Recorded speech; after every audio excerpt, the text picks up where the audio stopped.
দক্ষিণ দিনাজপুর জেলার আইএনটিটিইউসির প্রাক্তন নেতার বিরুদ্ধে পক্সো মামলায় হুলিয়া জারির নোটিশ। এক নাবালিকাকে নির্যাতনের অভিযোগ আইএনটিটিইউসির প্রাক্তন সহসভাপতি রাকেশ শীলের বিরুদ্ধে।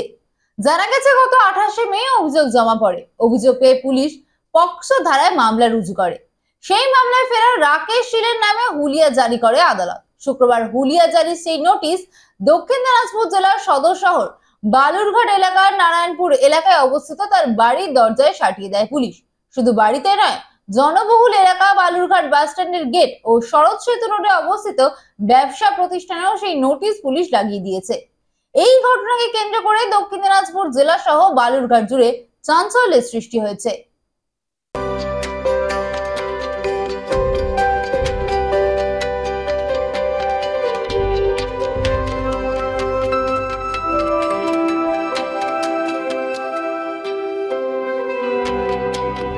দেখুন, আইনের লোক হিসেবে বলছি, যেটা আইন অনুযায়ী আছে সে ব্যবস্থাটা আইন গ্রহণ করেছেন, আদালত গ্রহণ করেছেন।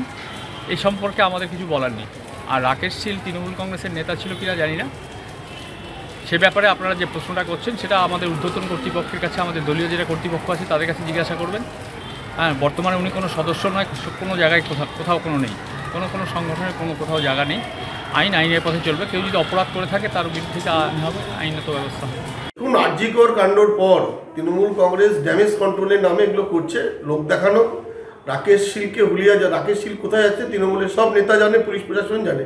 এটা লোক দেখানোর জন্য আজকে আরজিকর নিয়ে মানুষের মধ্যে যে একটা প্রতিবাদের ভাষা গর্জে উঠেছে, তার জন্য আমরা মনে করছি ড্যামেজ কন্ট্রোল করার চেষ্টা করছে। এইসব করে কিছু ড্যামেজ কন্ট্রোল হবে না। রাকেশ শীলকে অ্যারেস্ট করতে গেলে আর তৃণমূল ভালো করে জানে এবং পুলিশ প্রশাসন কোথায় আছে সব জানে, তার জন্য হুলিয়া জারি করার কিছু প্রয়োজন বলে আমাদের মনে হচ্ছে না। পুলিশ তো লাগাতার দেখুন, আজকে এই মুস্তানকে বের করে তারা দায়িত্ব দিয়ে আমরা স্বাভাবিকভাবে মানুষ বুঝে গিয়েছে তৃণমূলের এসব এক নেতাকে, এক মুস্তানকে নিয়ে এসে এখন নেতা বানাচ্ছে, আরেক মুস্তানকে তারা জেলে ঢোকার চেষ্টা করতেছে। আবার দুদিন পরে রাকেশ শীলকে বের করে নিয়ে আসবে, আবার এদেরকে জেলে ঢুকাবে, এটাই তো স্বাভাবিক।